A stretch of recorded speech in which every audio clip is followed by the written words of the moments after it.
In the previous video, we focused on the text tool and working with standard text and all the different things that you could do with standard text in the software.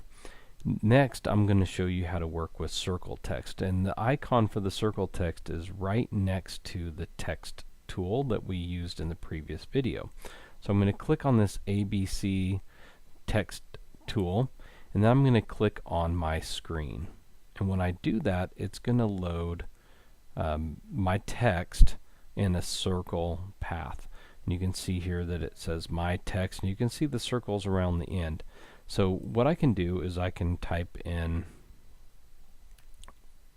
Floriani, and then if I want to add text to the lower part, I can do that too, and I could just say lettering.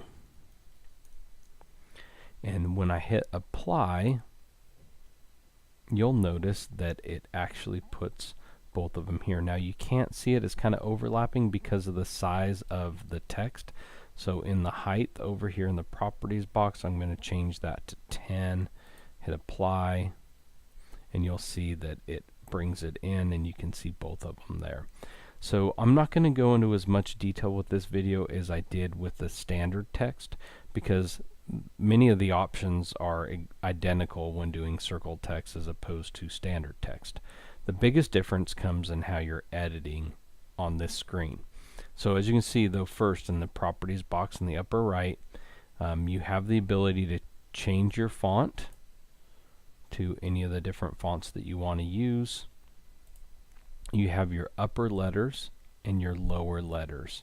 And so you can see the upper letter is Floriani, and it's in that section for the upper, and lower says lettering, and that puts it down at the bottom in the lower section. So the next things that we want to explore are how to utilize the tools in this area. So let me zoom in a little bit more, and what you notice is a lot of the same functions are available here. There's just a few differences. So if you want to add distance between letters, you come to the blue square or diamond, and you just click and drag, and it does it from the center out. So it's going to move both letters, and you can add more spacing if you want to. You can just see how that works as I just go through, and I just click on the blue diamond and drag a little bit. Now you can still choose a letter itself and rotate it or make it larger. I'm going to click off of that. Next, you have this blue circle, and it's always up here at the top in the center. If I click and drag it, notice that I can not only stretch it taller and bring it in, but it's not affecting the lettering. Notice that it's not resizing lettering, it's just resizing and rotating the frame that the lettering lies inside. So I can make that a little tighter, release it, and it's there. And so that's how you can make it larger or smaller, just the frame around the lettering.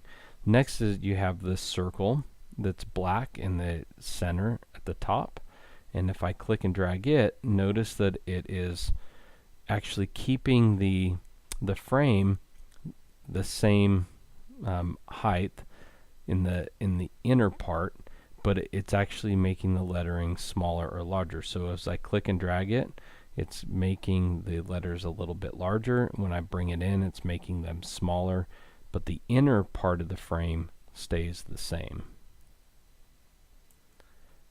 Next, you have this black dot in the lower right hand corner. If I click and drag it, I can stretch the letters inward or outward. So I can stretch the letters using that tool.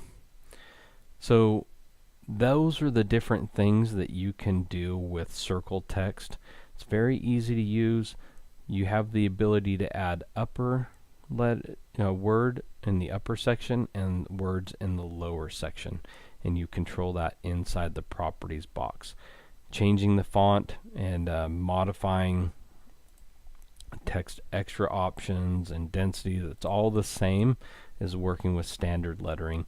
The big difference comes with these little dots, these 3 dots right here, blue dot, this black dot, and this black dot, and that just allows you to adjust the frame and a little bit the letters with it. So hope this is helpful and that it gets you started working with circle text.